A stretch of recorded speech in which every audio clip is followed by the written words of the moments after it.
John Kerry talked today about a limited, targeted, unbelievably small effort. And now we're hearing news that Russia has a plan, a solution perhaps, which would allow Syria to take all of its weapons and put it under international control. Is that something that you've had any conversations at all with President Putin about when you were in St. Petersburg last week? I did have those conversations, and this is a continuation of conversations I've had with President Putin for quite some time.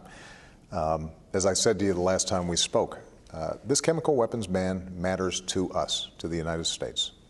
It is a ban on the worst kinds of weapons that are indiscriminate, that don't distinguish between somebody in uniform and an infant child. And for that reason, the overwhelming majority of the world has said, you can't use these.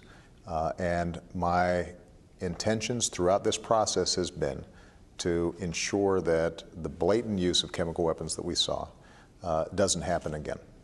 If, in fact, there's a way to accomplish that diplomatically, that is overwhelmingly my preference.